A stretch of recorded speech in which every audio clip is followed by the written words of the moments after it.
Well, welcome to the 2009 H. Melvin Brown Lecture. This lecture series was founded by Mr. Brown in 1977 to give Johns Hopkins community the opportunity to hear from the great leaders and thinkers of the day. Tonight, we have with us a truly great and a visionary leader who's given an entire life to the cause of hunger. For 25 years, Bill Shore has run through Share Our Strength, an organization he founded in 1984 in response to the Ethiopian famine crisis and renewed concerns about hunger in the United States. His background was in politics and included working with U.S. Senator Carey and Bob Carey. He moved to the non-profit world with the belief that the problems can be solved through the use of individual strengths to overcome the larger issues of childhood hunger in the United States. Bill has used this philosophy to form partnerships with a wide variety of large corporations such as American Express and Quaker Oats. Each partnership allows the corporations to be part of the solution and offer them an avenue to pursue the solution to this social problem while improving their own business. Included in these partnerships is one with Johns Hopkins' own Center for American Indian Health. Share Our Strength has helped fund two programs, Family Spirit, an outreach program for pregnant teens on Indian reservations that promotes nutrition and healthy child development, and Menu for Life, which delivers food for families with children on reservations. Bill has been a tremendous advocate for the center's work through the years. Share Our Strength runs our nationwide fundraisers, including Taste of the Nation, the Great American Bake Sale, the Great American Dine Out, and Tasteful Pursuit.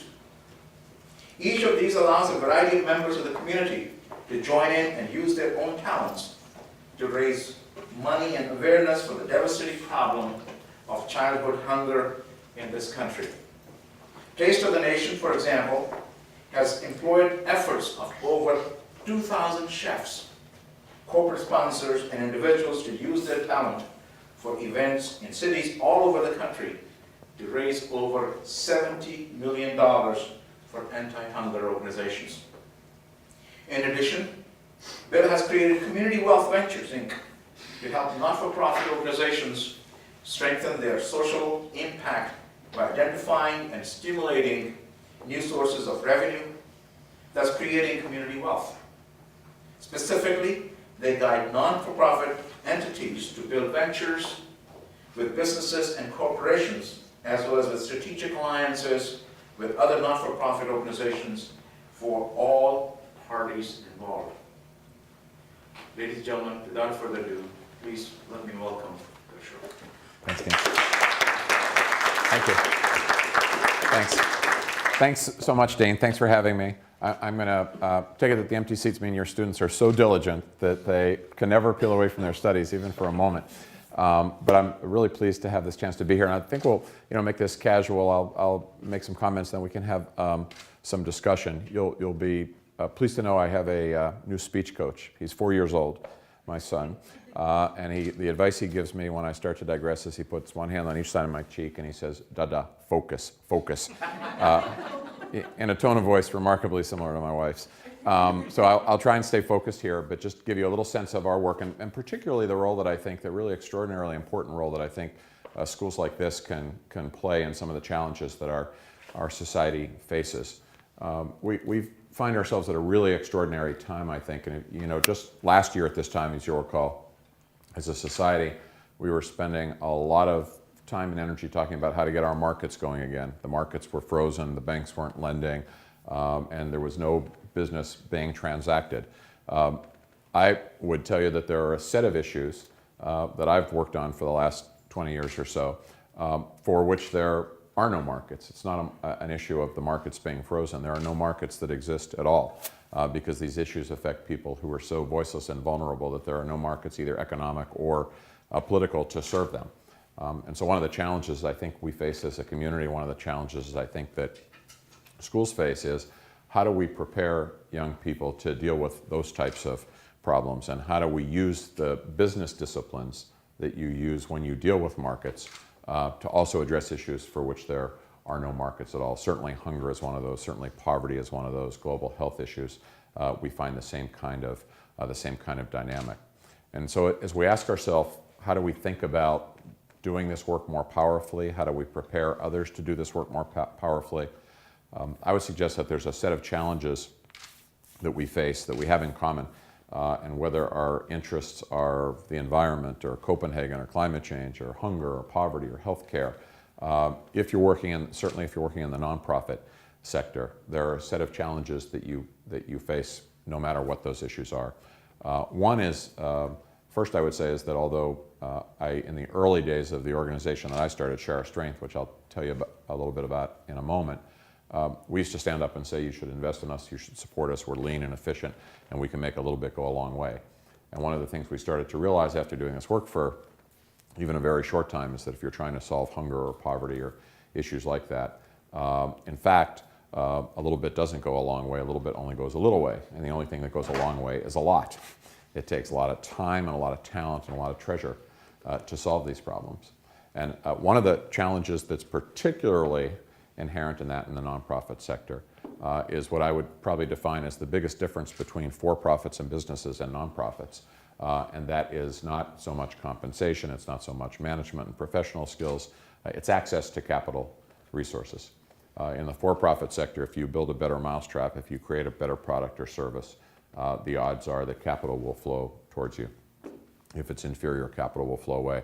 It's not the way it works in the nonprofit sector. It needs at least not commensurate to the quality of what you build. So nonprofits don't have that same access to capital. And I think if you want to really solve problems, one of the things that we concluded early on at Share Our Strength was that you can't do it with charitable resources alone. There's simply not enough. You have to find proxies for creating capital. You have to find ways to create your own capital. You have to, in effect, create substitute marketplaces that will help build that capital. And I'll give you a sense of how we've done that. The other issue that most organizations in the nonprofit sector face is one that I think of as the enormous pressure to externalize all of their resources, to put as much out into the community as they can, which is great and noble, except that it comes at a very high cost. And that's the cost of investing in themselves and creating what you would think of as a built-to-last institution. In the nonprofits sector, there's a woman who runs an organization in New York called the Nonprofit Finance Fund. Her name is Clara Miller, and she talks about how philanthropy is what she calls enterprise blind and therefore enterprise unfriendly, distinguishing between the enterprise itself and the programs that the organization would run. And because people in the nonprofit sector are so committed to creating social value everywhere, all the time, they almost never invest in themselves. And as a result, the organization becomes hollowed out. All of the stakeholders in an organization, whether it's the staff, the board, the recipients of their services, the donors, they basically all exploit the organization for the purpose of creating social value. Again, a noble intention, but at the cost of hollowing out the organization. And I could tell you, as organizations like ours and many others I've been involved with get larger, they often become more precarious and more unstable financially because they're putting so much out into the community. I flew down here from Boston this morning, and the flight attendant on the plane said, as they always do, that we should put our own oxygen masks on first, so we're better able to help those who are dependent on us. But again, in the nonprofit sector, we tend not to do that. So that's another challenge that we face. Finally, I would say there is the challenge of being almost completely dependent on resources that are left over from other tasks and from charitable donations and so forth, rather than creating our own type of wealth, which is something that we've tried to do at Share Our Strength. I mentioned Share Our Strength a couple times. I'll give you a quick sense of who we are and what we do, and particularly how we've changed over the last number of years. I started the organization back in 1984, the catalyst being the Ethiopian famine, which at the time, as you recall, was one of the most compelling humanitarian relief issues that any of us had seen.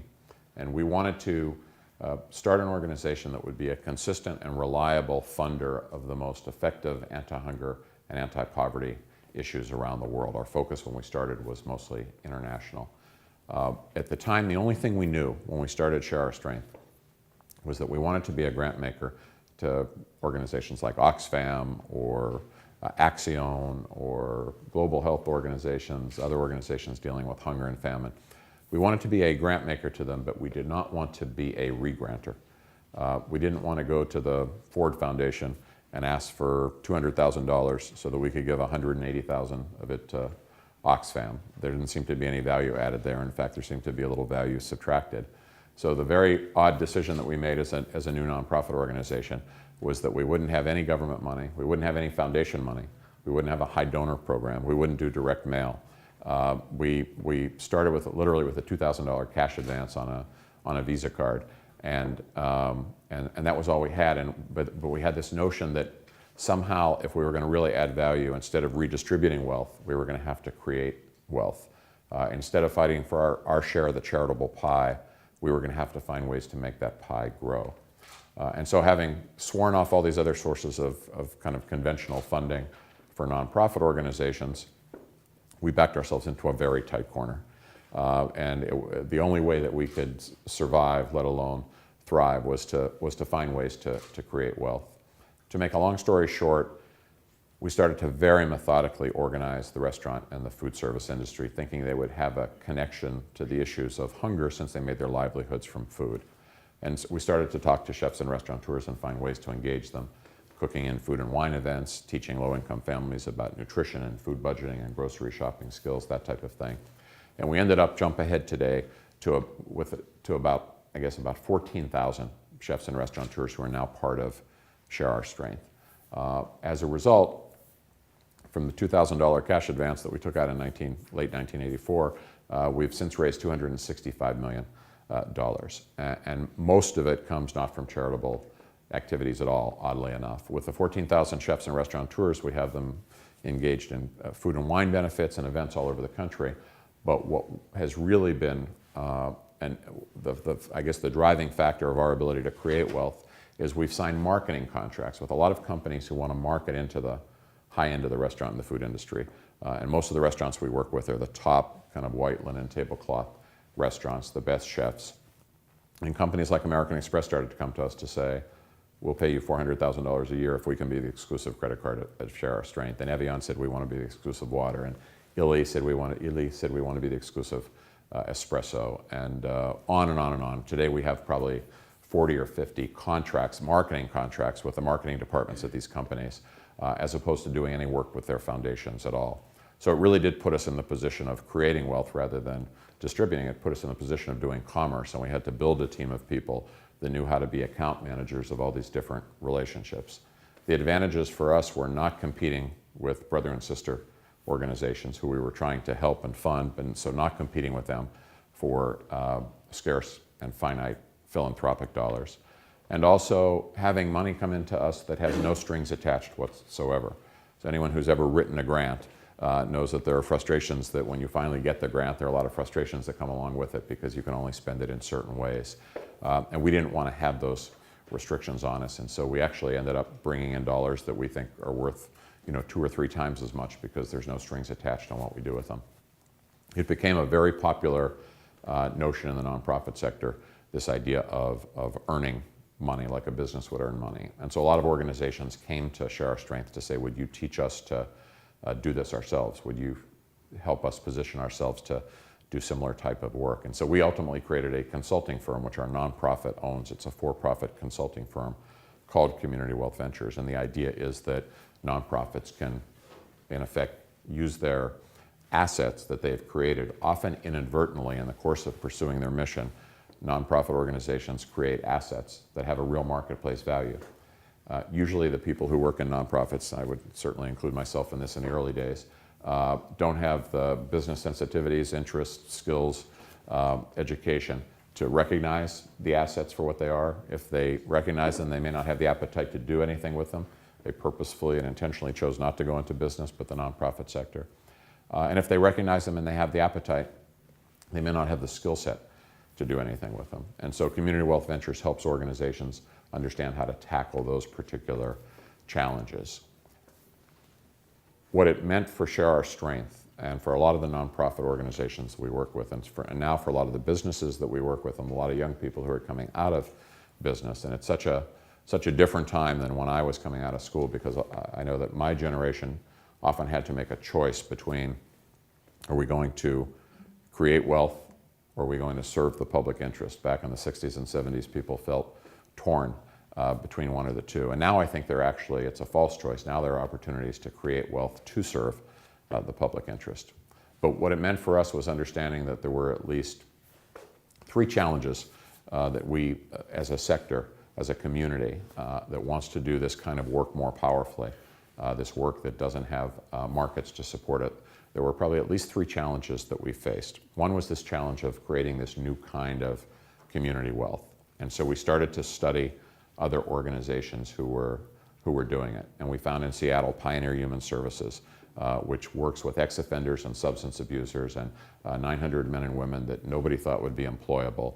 And Pioneer Human Services went to Boeing Aircraft to say, we're not looking for a charitable contribution, we're looking to become a vendor of something you need.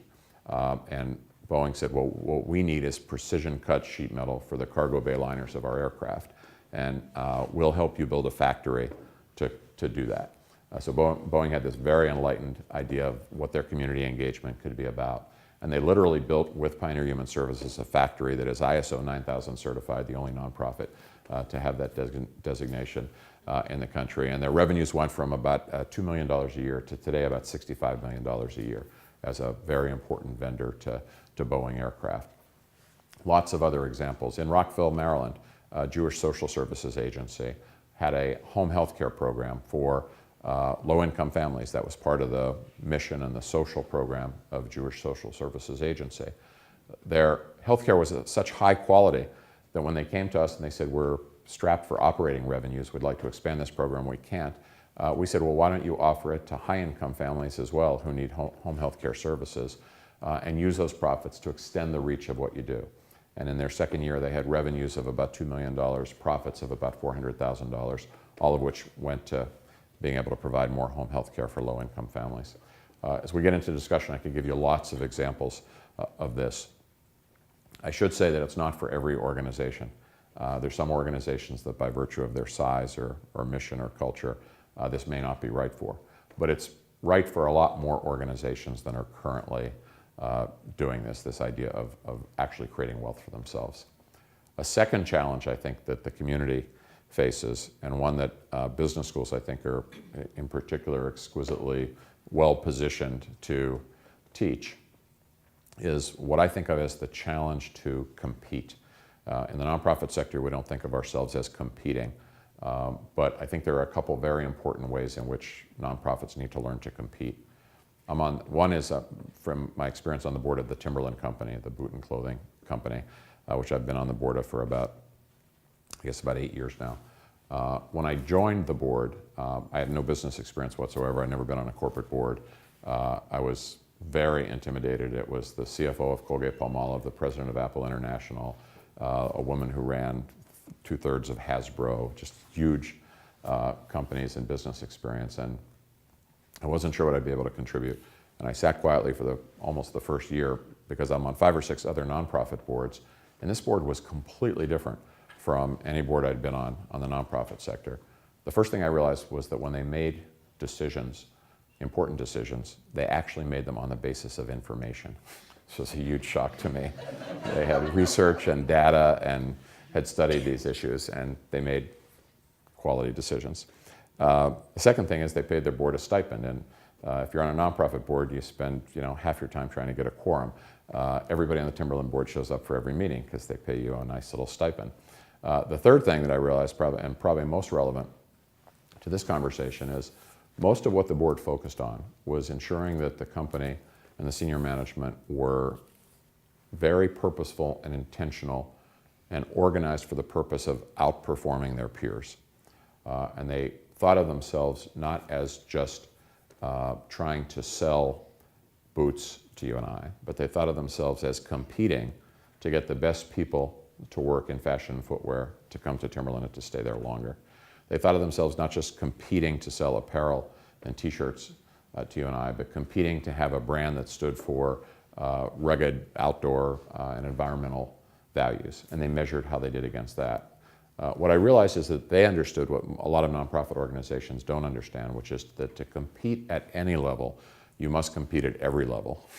So if you want to, reach an ultimate end goal, in Timberland's case, it's obviously selling products to us, you have to be competitive at all these internal metrics having to do with your talent, with your training, with your brand awareness, with your corporate social responsibility. In the nonprofit world, our instincts are almost always exactly the opposite. How do we do it cheaper? How do we do it with something donated? How do we do it part-time? And again, all for the best of intentions. But the notion is not to go out and buy the best, find the best, pay for the best. But as you know, you can't really get the best results unless you're willing to do that. So this notion of really creating built-to-last organizations, of competing to not only be compassionate and effective service providers, but to be competing to be institution builders, I think is very important.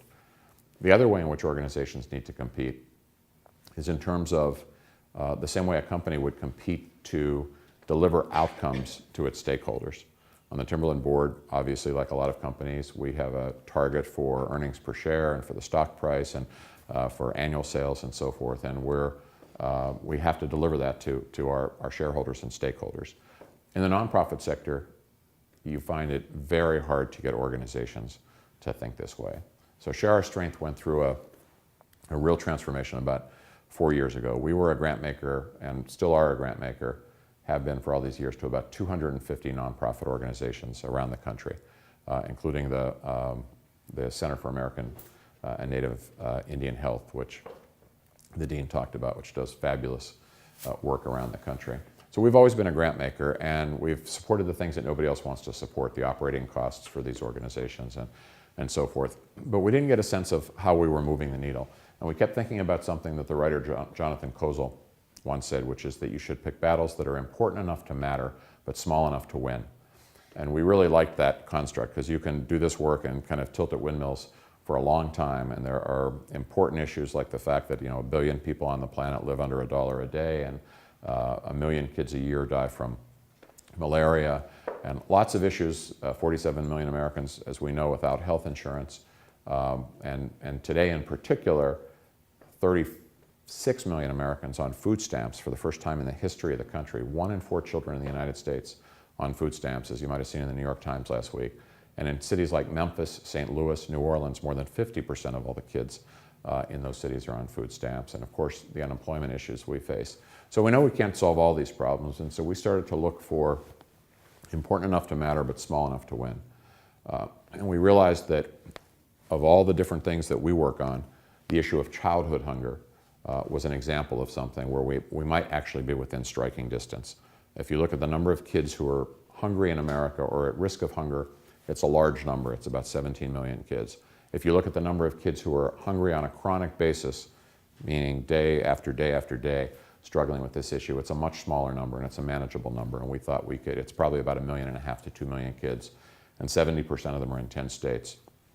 So I tell you this because we decided as an organization to put a stake in the ground, say we were going to end childhood hunger by the year 2015, and that we would make that our goal. And we called a meeting of all the other organizations that we work with in Fund. There were about 70 of them in all, came to a hotel conference room in Washington, and we laid out our plan to end childhood hunger by 2015. We said we were going to hold ourselves accountable, and we asked, after we made our kind of PowerPoint presentation, we opened up the floor and said, what do you think?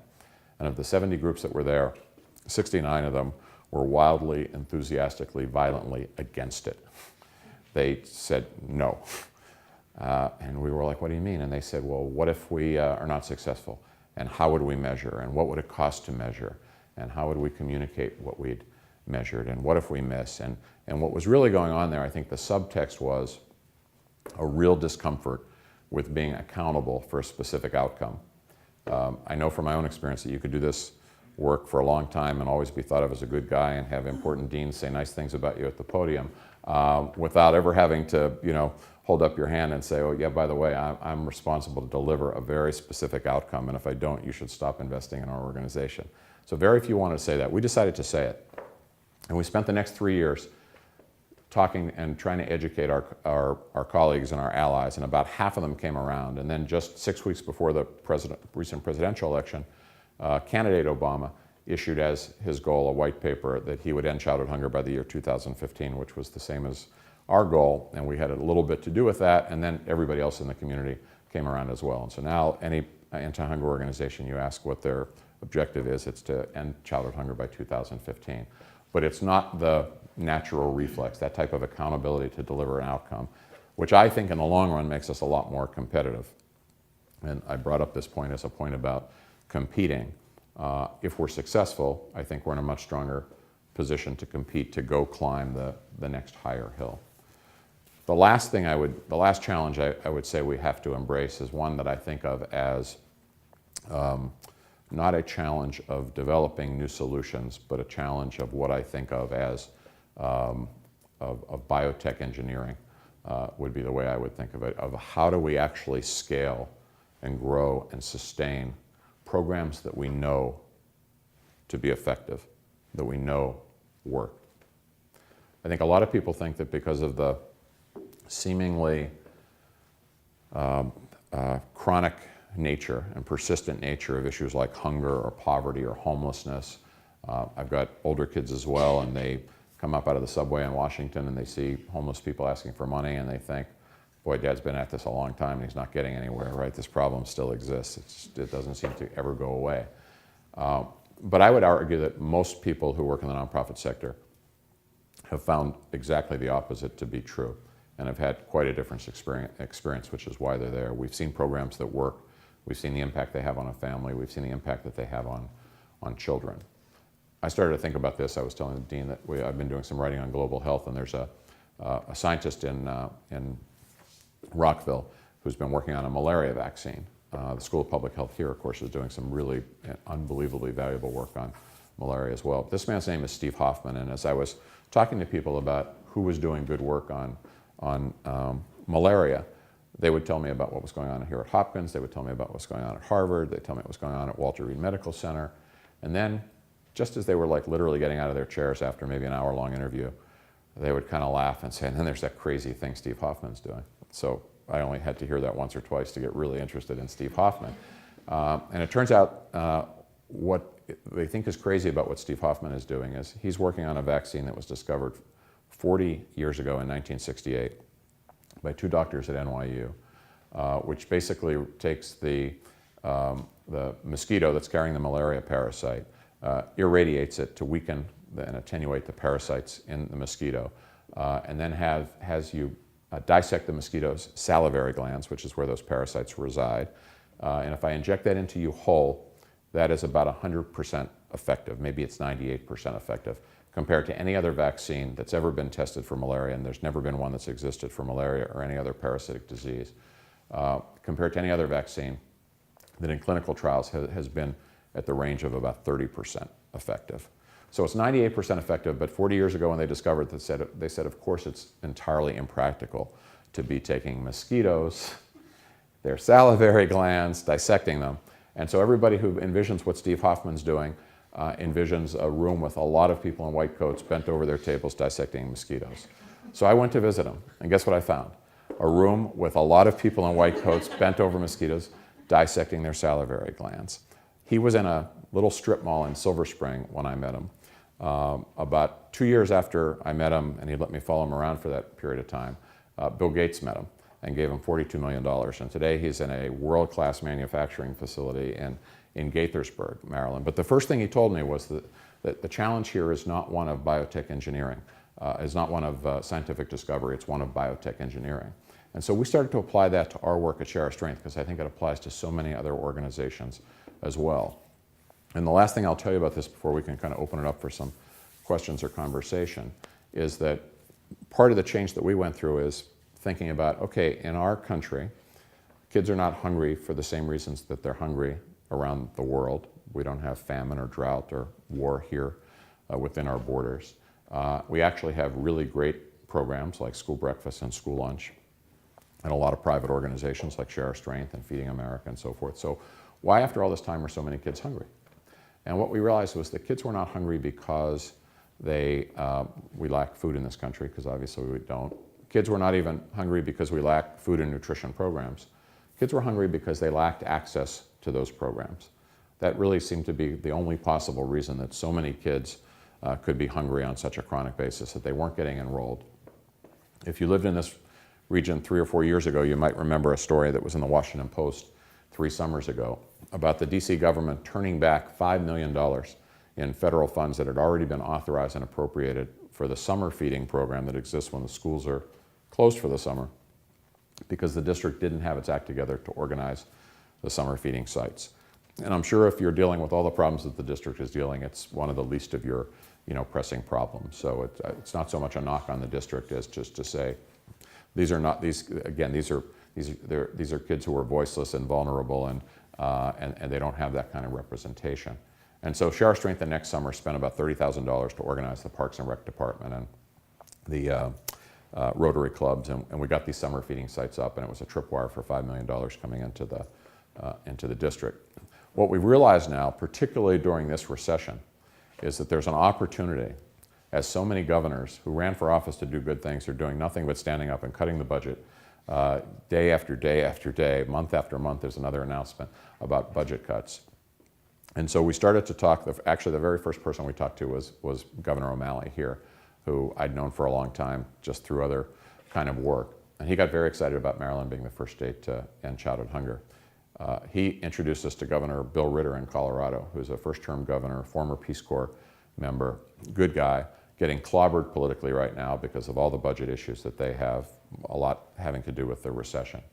And the story I'll tell you is I went out to talk to him about 6 weeks ago, and we walked into his office. He was at his conference table with his sleeves rolled up, had all these legal pads out in front of him, looked like somebody at home trying to figure out how to make the family budget work. He looked totally beleaguered and kind of exhausted, and we made some chit chat about some mutual acquaintances and so forth. And just as I sat down, he said, look, he said, before you ask for anything, he said, I want to tell you that just 2 hours ago, right where you're sitting, was Lance Armstrong. And he wanted $100,000 for a cancer ride to do here in Colorado that would raise $10 million, and I couldn't give it to him. And then he kind of leaned forward and looked at me as if to say, and you're not Lance Armstrong, which I said, I got it, check. So I said, I realize how difficult a time this is to be governing, but did you realize that Colorado was 42nd, ranked 42nd out of 50 states in the United States, and the percentage of kids who are eligible for school breakfast but are actually getting it, 100% federally funded. Colorado ranks 47th out of 50 in the percentage of kids who are eligible for summer feeding but actually getting it, and 49th in food stamps. I said, so our conservative calculation is you've left $70 million on the table in Washington that could come into this state during a recession. And in addition to all the programs you have to stand up and say you're cutting, you could actually stand up and say you're expanding one, and it wouldn't cost you, literally wouldn't cost you a penny of state dollars. So that, of course, was a very attractive notion. And he said, could you come back in 3 weeks and announce this with me, which we did on November 24th. But if it was a $70 million defense contract that was sitting in Washington, earmarked for the state of Colorado, you've got to believe that somebody would have found their way into the governor's office before we did to say, here's what we have to do to get this. But again, without these kind of political or economic markets, these kids don't have that type of voice, and they don't have that type of representation. So there's a huge opportunity here, I think, to do some things that, again, the program already exists. We don't need the kind of the social science work that would go into creating and testing and doing trials around a new program. We know that these programs work. The question is, how do you scale them up? And as the nonprofit sector continues on its trajectory of, I think, becoming more professionalized, more focused on not just doing things that are good things to do and make people feel good, but actually solving problems, playing this critical role that has been left to them as the role of government changes. There's an opportunity to do some very big things with tools that we have already developed and that we know that work. But again, the kind of skills about how do you grow and sustain a business, how do you invest in a business, those apply in the nonprofit sector as well. And we need young people coming out of business schools, which there are in increasing numbers. We have on our staff at Share Strength of 50, we probably have 12 MBAs, which 15 years ago was unheard of, including people who left Share Strength to get their MBA to come back because they knew that they would be, additionally valuable to us in that way.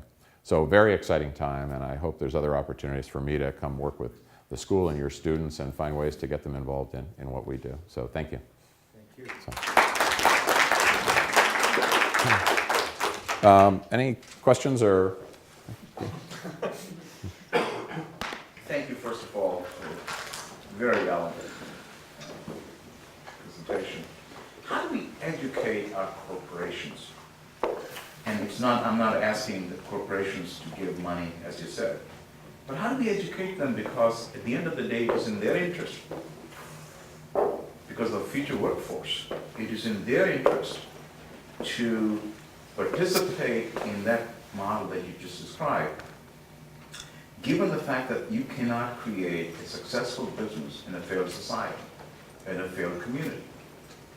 And we know that there aren't going to be very many young people, quite frankly, in the United States who are going to be their customers, unless we take care of these people who are going to be the economic driving force. They'll buy their products. So how do we do that? Well, it's a great question. It requires an enlightened and a long-term view of business objectives. One of the things that just totally stunned me on the Timberland board was with the great respect that I had for the other board colleagues who knew a lot more about business than I did, I was stunned by how focused they were on the next quarter, as opposed to the next year, the next decade, the next group of consumers for Timberland. I mean, there's so much pressure in a publicly traded company to focus on making your number for the next quarter. It really surprised me. But I do think there are some ways, and the other thing I would say on the kind of the negative side of this equation is Timberland is run by a CEO named Jeff Schwartz, who's a very good guy. He's on his way to Copenhagen this week. He's very involved in environmental issues. And the company has done everything you could possibly do to be a good corporate socially responsible citizen. They're not perfect, but they're considered really good. And one of his frustrations has been that in terms of having that conversation with consumers, consumers first want to know that the boot is waterproof, like you say it is. It's affordable, it's at a certain price point. And so consumers aren't really rewarding corporate socially responsible companies to the degree that you would think or hope they would. That's a little different from the issue you're raising, which is you need a larger consumer base that can afford your product. So I think companies are starting to see that. What we've tried to do at Share Our Strength to educate companies, to at least get them in the door, to get them to the table so they'd start to think about this, is we've always tried to find a way where it was so clearly in their short-term business interest to engage in this, that they would at least be at the table with us, and then we'd have an opportunity to talk to them about the long term. I'll give you a good example. There's a company called Calphalon Cookware. They make pots and pans and anodized aluminum stuff, and we met with their CEO a number of years ago, a man named Dean Kasperzak, and we talked about how we could do something together, and he went away and he came back and he said, hey, I have an idea. He said, let's trademark. We'll pay you for your trademark. Our food and wine benefit is called Taste of the Nation. And he said, we want to refashion our 2-quart saute pan and call it the Taste of the Nation pan. And we want you to be contractually obligated to bring chefs into every Bloomingdale's, Macy's, Dillard's, Bon Marché to do demonstrations with our cooking product. And I was like, well, that sounds like a kind of bizarre long shot to me. Who would care if it was called the Taste of the Nation pan, that type of thing? And of course, what Dean understood that I didn't as a really smart wholesaler and retailer was that when you bring chefs into Bloomingdale's or Macy's on Sunday morning, the week before, Macy's repositions all the product to promote that particular promotion. And so his product goes front and center of the store. Long story short, we did a check presentation where they in the first year that they did this, they raised $380,000 for us because it changed their relationship with all of their retailers and put them at a competitive advantage to have these chefs coming in. And when he gave me the check for $380,000, he said all these nice things about share our strength and what a responsible company they were. And as we were walking off stage at their headquarters in Toledo, he said in this kind of stage whisper, he said, geez, he says, if we're giving you $380,000, can you imagine how much we made? Right? But that is the relationship that we want to have with him, because they're now pushing us all the time. How do we do more? How do we have a bigger impact? How do we, so they saw the business interest, and then the more time they spent with us, they saw that also there's a lot of people in the company who do not find it all that fulfilling to make a career out of selling pots and pans, and they're looking for other types of meaning as well. Timberland's, one of their competitive advantages. One of their disadvantages is they're located in Stratham, New Hampshire, which is a small town, kind of in the middle of nowhere, and they have a hard time getting a workforce to come relocate there. But one of their competitive advantages is, and they show this in their surveys, is because the company is so engaged in a whole variety of community and environmental activities, that employees come there, stay there longer than the employees at other companies do, and so forth. But I think you have to make the business case to at least bring them. Any other questions? Yeah. You actually started talking about the Carey thing, but you had mentioned before Lilly and Evian and American Express. Do they carry your logo? Is that what the marketing relationship is at that point? Sometimes they do, sometimes they don't. Sometimes it's simply something like with Calphalon.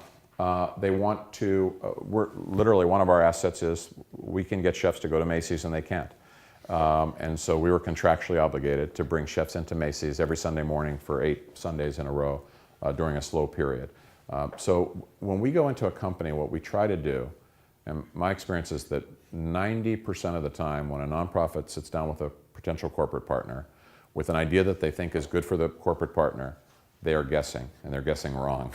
You don't know what's good for a corporate partner until you ask them. So we invest a lot of time in going into companies and saying, we have some assets that we think could be valuable to you. 14,000 chefs and 200,000 donors and relationships with the Food Network and other trade publications and so forth. So let's just think of those as wet clay for a moment and set them aside. And if you'd be willing to give us a better understanding of what your employee morale issues are, your new product rollouts, demographics that you're trying to penetrate but not being successful at, public relations challenges or nightmares, if that's the case. If you can tell us as much about that as you can, we may be able to come up with an idea for how some of this wet clay can be shaped to your advantage.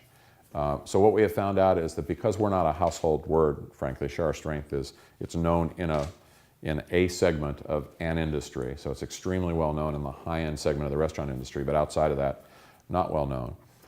It's rarely about just putting kind of our logo on something, because that wouldn't mean enough to a consumer. There's usually some other very specific marketing issue, like can we get chefs to come in. The American Express relationship was another good example. When we started the relationship with American Express, they were in the middle of a real crisis. Restaurants and other merchants don't like to accept the American Express card because the transaction fee is higher. And it had become so escalated in Boston that they had a thing called the Boston Fee Party, where all the chefs went down to the harbor and literally threw their American Express cards into the water. So it's about the worst evening news segment you could possibly imagine. And they came to us and they said, we have to improve our relationship with restaurants. What can we do? And some restaurants had actually said to them, we know you're not going to lower your transaction fees because that happens to be your business model and you can't change it. But you could get involved in some other things that we care about. And so in their case, it was simply about not getting more American Express card members to use their card, which is, if I had walked in blind, that's what I've assumed that they would have wanted. It was about getting more establishments to accept their card. And if we could get restaurateurs who hadn't accepted the American Express card, which we did in at Little Washington in Virginia, never used to accept it, they accept it now. American Express will make up what they pay us in one restaurant probably in 6 months. I mean, what they pay us total, because so many people, half the people that go in there will try to use an American Express card. And if they accept it, great for American Express. And if they don't, they make nothing. So there's a lot of issues like that that are really important to understand kind of the nuances of if you're going to develop a marketing relationship that benefits them as much as they do you. Yes. Obviously, you've been widely successful marketing the concepts and helping organizations.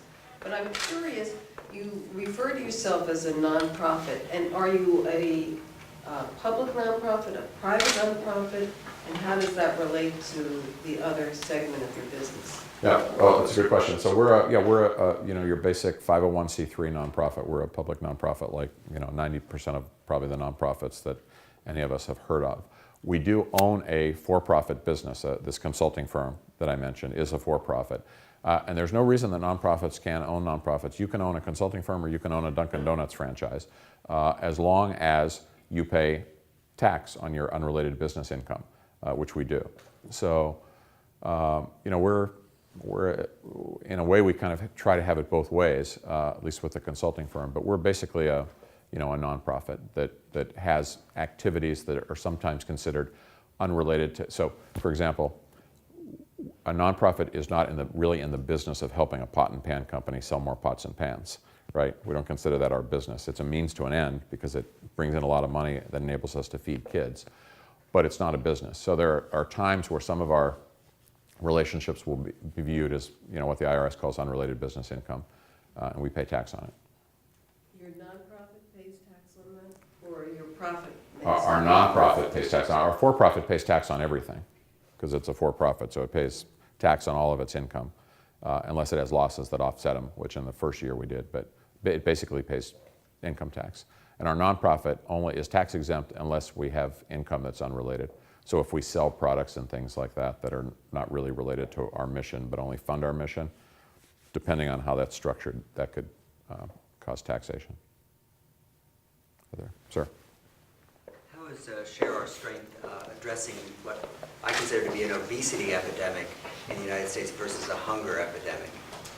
It's a great question because nutrition and obesity in particular, is often kind of the opposite side of the same coin. As you know, many of the same kids and many of the same kind of income cohorts are affected by the same issues. So I'm glad you asked because one of the things that I didn't mention is probably our fastest growing program is a nutrition education program that works with families, and particularly low-income families, on nutrition, healthy food, healthy eating. The chefs and restaurateurs that I mentioned who were so active in our organization are driving this in a big way because their interests have shifted very powerfully towards sustainable and to locally grown and to healthy food. We're working with a lot of, we've been asked to bring a number of chefs, in fact we're working with the White House on this now, to bring chefs and restaurateurs into schools to help redo their school lunch programs and those type of things. We've been to schools, I've been to some high schools in Anacostia where you would not want to actually increase enrollment in the school lunch program because the lunch was so bad that you'd probably be hurting more kids than helping. So that's become a big issue. We're not actively engaged in obesity per se and all of the other things that go along with that in terms of fitness and exercise and so forth, and other healthcare issues. But I would tell you that most of the issues that affect low-income families, probably the most dramatically, hypertension, diabetes, obesity, are so often related to food and to nutrition that we've focused on that in our nutrition education program. Have you Please. had any review of food security being supplied, being related to more healthy lifestyles and reduction in obesity? Food security as it pertains to participating in food and nutrition programs like school lunch, school breakfast, food stamps, and so forth. I don't have the exact correlation, but I have seen some studies that suggest it's much healthier.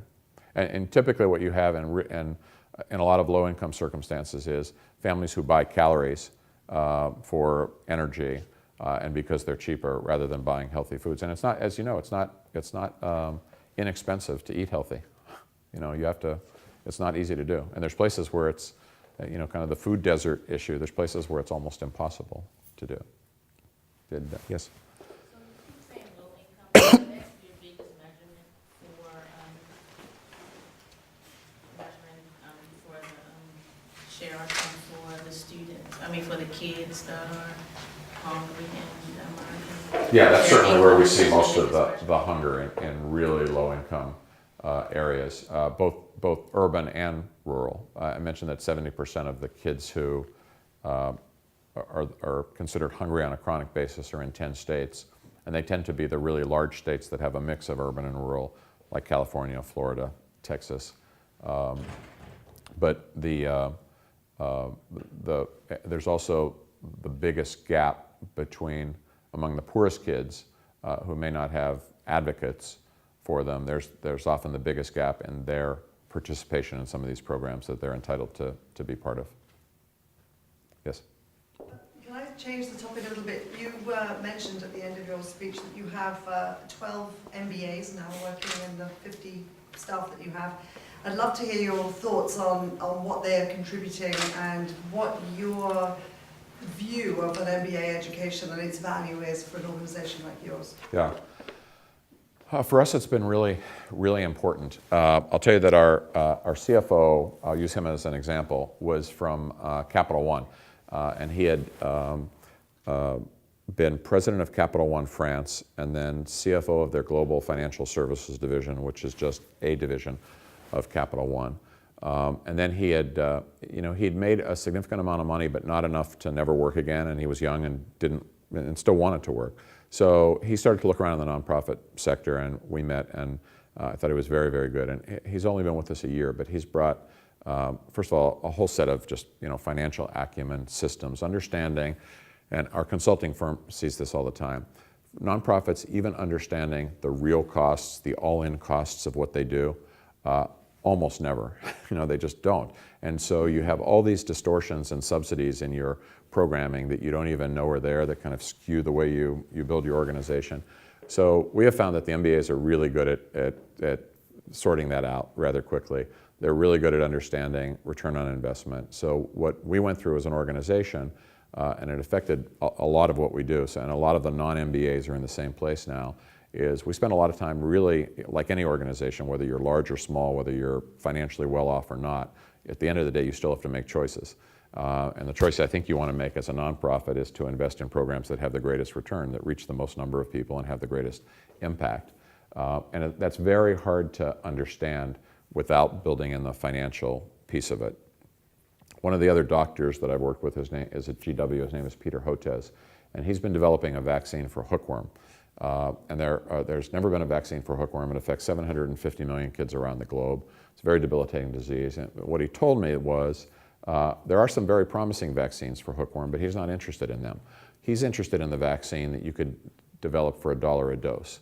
Because if you don't develop it for $1 a dose, it never gets in the arm of kids around the world.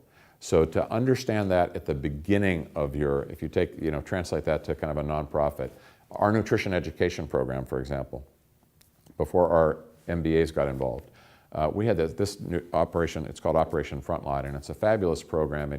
We've had lots of third-party independent evaluations and so forth. It's just high quality, has great impact in terms of longitudinal studies. But it was reaching about 1,300 families around the country after 10 years, right? So this is like a drop in the bucket, because we had built this very expensive, gold-plated program that we thought was great and everybody loved, but it really wasn't helping that many people. So once you build the economics in, you may have to change your program a little bit or find other ways to do things. But so for us, that was very important to learn. Yes? You said in your talk about setting this goal in 2015 to really make your impact. And I'm wondering, how do you evaluate whether you've succeeded?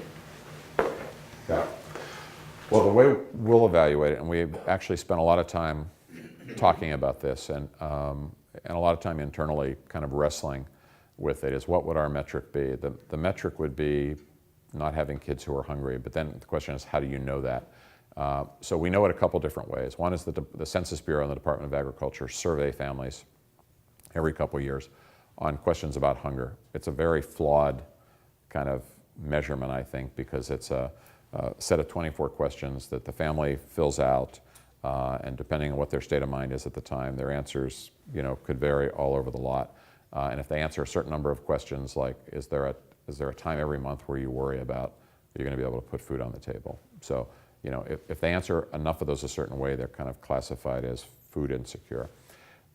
We decided for ourselves that we would do something different. And the thing that I love about this example that I used in Colorado about them being 42nd out of 50 and kids who are enrolled is there's a very clear, and this is so rare in the nonprofit world, there's a very clear metric, there's a currency almost. So if you know that in Colorado, for example, we know that 40,000 kids in the Denver school system get lunch every day, but only 16,000 get breakfast. And in the summer, only 5,000 get summer feeding. So what we decided is if we can close that gap, if we can make that all 40,000 or 38,000 of the 40, what have you, are getting these services, we will stipulate that these kids are not hungry. If they're getting, they may have a lot of other things going on in their lives, but if they're getting breakfast and lunch and a after-school snack and supper in their supper programs now, then we're going to say, well, at least they're getting 3 meals a day and a snack. And so that's as much as we can do, is build the system, and hopefully they utilize it. So that's when we'll know, is when these enrollments are up, so that kids are really literally surrounded by food where they live, work, study, play, that type of thing. Yes? You're going for 100%? Pardon me? You're going for what, 100%? No, well, it'll vary. It won't be 100%. So for example, if you take school breakfast. School breakfast is always low compared to school lunch. At lunchtime, the kids are already there. They're at lunch. For breakfast, they have to get there early. There's a lot of kids who have breakfast with their families. There's nothing wrong with that. We wouldn't want to discourage that. Summer feeding, there's lots of kids who are not enrolled because they're spending the summer at camp, or they're with their grandparents, or something like that. So it'll vary. It won't always be 100%, but we know that we could get these numbers up substantially, and we kind of have a different goal for each one of the programs. Sir? And when you first started, you had those days where nothing went right, and people thought you were crazy. Can you talk a little bit about what your support system was, what kept you going? Yeah, that's a really good question. We had a really grim beginning. We had, I mean, how long does a $2,000 cash advance last, right? It doesn't last very long. And we had a sub-basement office on Capitol Hill where you walk down like 5 steps, and the window is like this little sliver up by the ceiling. And so it was very dark. It had actually been an electroshock therapist's office, and there were egg cartons on the walls to muffle sound, and it was a very grim place. And the only thing that, one of the relationships I had when I started was with Steve Wozniak, who had invented the Apple Macintosh. I'd known him through some other work, and I asked him, this was back in 1984, mind you, so I called him up and I said, would you donate a Mac? Macs were as new as can be, right? I said, would you donate a Mac? Because we need to send out 1,000 letters to chefs and restaurateurs and ask them to be part of Share Our Strength. And he not only donated a Mac, he threw in a daisy wheel dot matrix printer. we were set for life. And so we cranked out 1,000 letters. And then every day for weeks, literally, we would sit and wait for the mailman to come by, and all we'd see is like the little stripe on his trousers, because we only had this much like window at the sidewalk level. And he never stopped. And so I went up, and after 3 weeks, I confronted the poor guy, and I accused him of stealing our mail, and I said I was going to file a complaint against him. How can you send out 1,000 letters and not get one back? So for some reason, and I started this organization with my sister, who 25 years later still sits next to me. So there was a little bit of a built-in support system there. But I guess one of the things that make entrepreneurs a little wacky, at least in our cases, we sent out another 1,000 letters, right, with no evidence that it would make any sense to do it. And we got one from a woman named Alice Waters, chef at Chez Panisse in Berkeley, iconic American chef. Sent $500 in a note saying, let me know what else I can do. And so I immediately called her and I said, I'll tell you what you can do. You can sign the letters because nobody answers mine. And she did, and we got 60 chefs. And so, I mean, it was a matter of kind of like taking little victories and trying to parlay them into bigger victories. But I think the advantage we had when we started is, for some reason, we said to ourselves, we're going to do this for a long time. And we started at the same time as Live Aid, Bob Geldof, We Are the World, Hands Across America, USA for Africa. So there are all these high-profile things going on around us. And our families, of course, were saying, like, why don't you go to work for one of the real hunger organizations? But we had this sense of, like, not worrying about the short-term return, but try to, build a lasting institution. What relationships do you have with schools? It is well documented that the kids who do not get good meal, they don't perform well in the schools. And given, for whatever good reason or bad reason, we have the No Child Left Behind program still continues to be in operation, where many, many schools are being shut down. or have been reorganized because of the outcome as it relates to the testing procedure of the students. So what relationship they have? Obviously, they have interest in making sure these kids come, when they come to school, at least they perform well.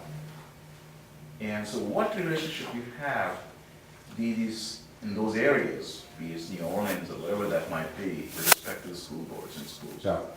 Well, we're working with schools increasingly, both as an effort to reframe this issue as not just a hunger and poverty issue, but as an education and a health issue, because I think it's very real.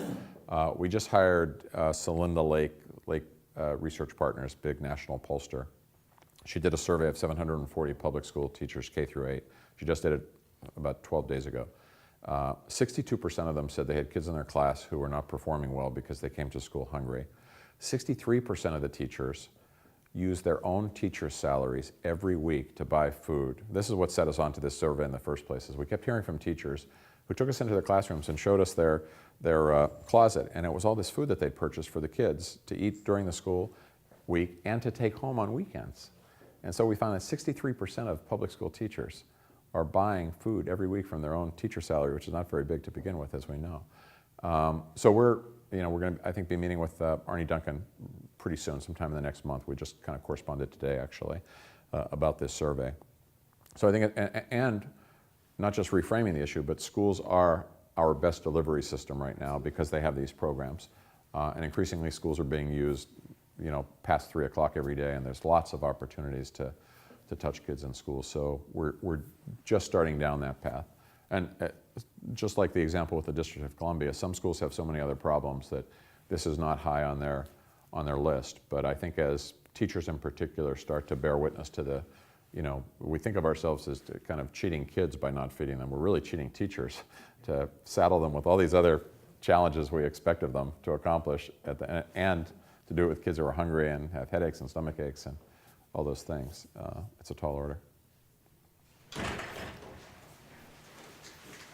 There seems to be, from the point of view of people in the public who aren't maybe very familiar with nonprofits, a sort of tension or dichotomy between the call for increased accountability for nonprofits, but at the same time this notion that nonprofits should be operating or maybe are operating as 19th century charities with their hands out, but not really poised to be sustainable or to follow business-like practices. What do you make of all that? How do you think, what do you think is the best way to try to convince a potential donor or a potential volunteer of the need to really invest, legitimately invest in the nonprofit sector as a sustainable business, as something that's not just here to meet a need that somebody has today, but something that hopefully either will make that need go away or at least be there in the future? Yeah.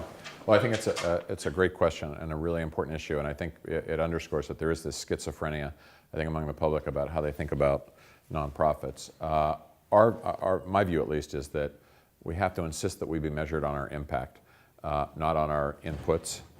So people will ask, what's your administrative overhead? And so if I tell you that my administrative overhead is 4%, you're going to be delighted, and most people are going to say, well, I want to write a check. And if I tell you my administrative overhead is actually 46%, unfortunately, which is very high, you're going to be turned off. Now, I haven't told you anything about the impact we're having, right? So if my administrative overhead is 4%, and we're having absolutely no impact, we haven't changed one drop the number of kids who are enrolled in these programs, you're not getting much for your dollar.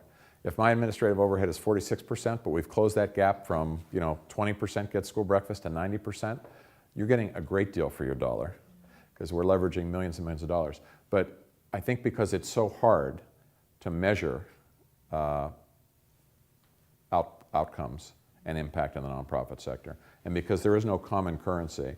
If I was standing here and Wendy Kopp was standing next to me from Teach for America, and J.B. Schramm from College Summit, and Alan Casey from City Year, and we all told you what we did, and you had $5,000 you were going to give, you wouldn't be able to measure apples to apples across the four of us, right? Because there's no common metric that we all use.